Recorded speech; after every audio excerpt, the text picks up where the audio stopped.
Wirawati atau yang kerap disapa Umi Pipik mendapat sambutan luar biasa dari para jamaah dalam acara safari dakwah di Medan, Sumatera Utara. Bukan hanya satu tempat yang disinggahi Umi Pipik, melainkan beberapa titik untuk melakukan syiar Islam. Ya, sejak pandemi mulai meredup, kegiatan dakwah Umi Pipik sebagai mubaligah mulai kembali seperti sedia kala. Bentar aja salamnya ya.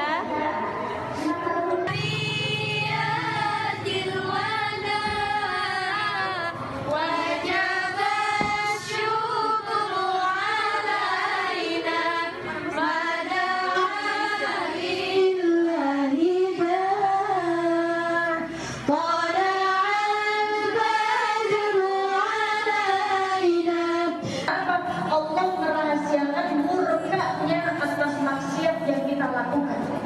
Kesombongan adalah maksiat terbesar. Menyekutukan Allah adalah kezaliman terbesar. Kesombongan. Dan hati-hati dengan sifat sombong. Barangkali ada murka Allah karena Allah merahasiakan 4 hal di dunia ini. Ridhonya atas amal yang dilakukan oleh hambanya.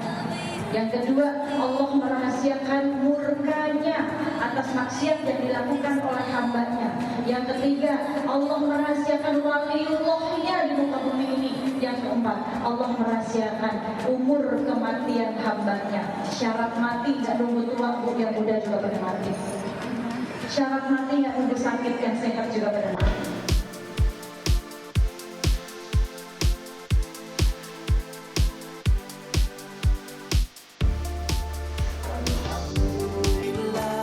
Mengetahui calon besanya tengah ada safari dakwah di Medan, keluarga pesepak bola nasional Egy Maulana Fikri langsung menemui Umi Pipik sekaligus menyambutnya dengan hangat. Bahkan mereka membagikan momen bahagia saat mereka berada di sebuah rumah makan di kota Medan. Meski dalam kesempatan tersebut Adiba Kanza dan juga Egy tak nampak lantaran memiliki kegiatan masing-masing. Namun, intimitas kedua keluarga itu terjalin sangat baik. Itu memang bukan direncanakan ya, karena memang saya pas ada safari dakwah di Medan gitu. Saya ada 9 masjid saya di sana yang saya harus datengin safari dakwah di sana. Terus kebetulan ya orang Medan ya udah saya mungkin Egynya juga nyampein ke mamahnya, ke keluarganya kalau Umi lagi ada di Medan. Akhirnya keluarga Egy ya untuk mau menjamu saya, jamu makan, jamu ya gitu ya kita masa dijamu sama orang kan dapat pahala, mereka dapat pahala, kita senang, jadi ya udah kita terima gitu. Egy yang tengah berkarir di Eropa sebagai pesepak bola itu sepertinya benar-benar telah melabuhkan cintanya kepada putri sulung mendiang Ustadz Jeffrey Al-Bukhari.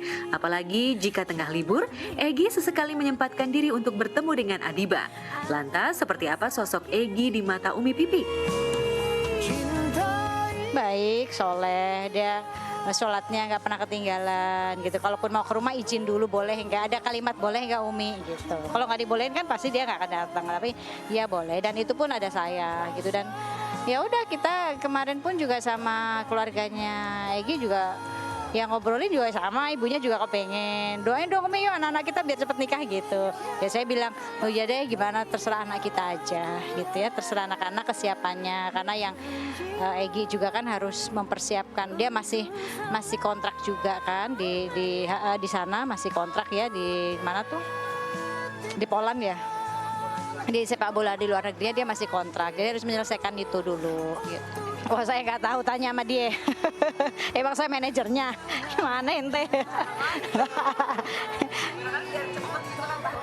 Enggak lah, enggak. Biarin aja mereka saling mempersiapkan diri dulu lah. Kalau ya alhamdulillah Adiba tuh tipe orang yang memang nggak demen keluar sih. Dia tuh nggak suka nongkrong tuh nggak suka. Pergi sama teman-temannya juga bisa kehitung pakai jari, sebulan bisa sekali pergi sama teman-temannya gitu. Jadi emang anaknya tuh sering di rumah, udah kalau di rumah dia baca, dia ngedesain, udah di kamarnya udah gitu. Jadi emang jarang keluar, jadi sayanya ya insya Allah aman lah, dan dia betah banget untuk, ya istilahnya kan LDR-an ya. Tapi ya dia bisa, udah berapa tahun sih hubungan mereka gitu, tapi ya jarak jauh aja gitu. Meski kedua keluarga keluarga telah memberi lampu hijau atas hubungan Egy dan Adiba, lagi-lagi Umi Pipik menyerahkan semuanya kepada mereka.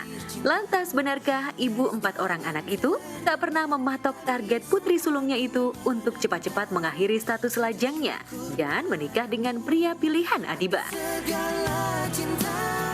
Iya, sedang dibicarakan aja. Semua kan tergantung, kalau orang tua kan hanya mendoakan. Nggak boleh maksa juga, cepet-cepet enggak. Tapi ngingetin, jangan lama-lama supaya terhindar dari maksiat kan gitu. Tapi alhamdulillah insya Allah 2 anak ini, anak saya dan Egy itu mereka masih bisa menjaga lah. Maksudnya kalaupun ke rumah juga sopan, terus kalaupun pergi juga pasti saya intilin gitu ya, saya temenin gitu. Jadi saya udah ingetin nggak boleh dua-duaan segala macam. Jadi insya Allah gitu ya, semua terserah mereka kesiapan.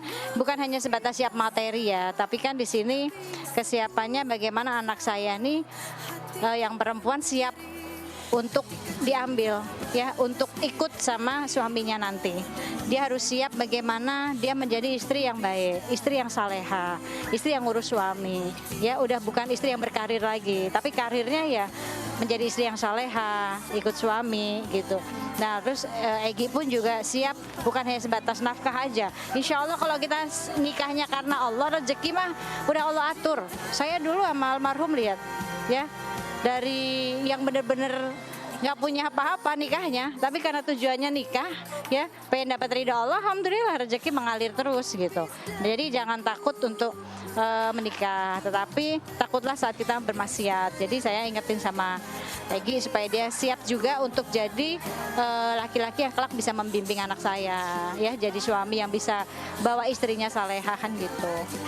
Siap gak siap, udah siap lah, harus egois banget kalau sayanya nggak mau ditinggalkan gitu. Jadi saya pun punya prinsip saat anak-anak saya menikah, kalian harus pergi dari rumah Umi. Maksudnya saya nggak mau akhirnya nanti jadi menantu cemburu sama yang mertuanya. Saya nggak mau menjaga itu. Jadi nggak apa-apa, kalian harus mandiri, kalian harus mau sekalipun kontrak, kalian harus mandiri. Ya, nggak harus deket dengan Umi, nggak harus jagain Umi. Umi ada Allah yang jagain kan gitu.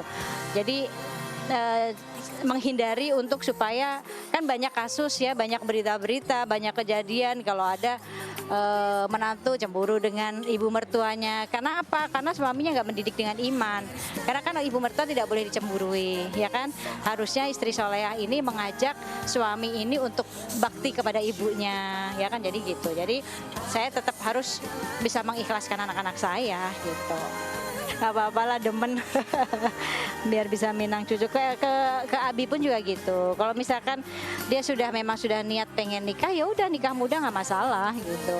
Untuk menghindari zina kan gitu, untuk menghindari maksiat. Jadi nikah muda siapapun calonnya ya udah datang baik-baik, insya Allah gitu.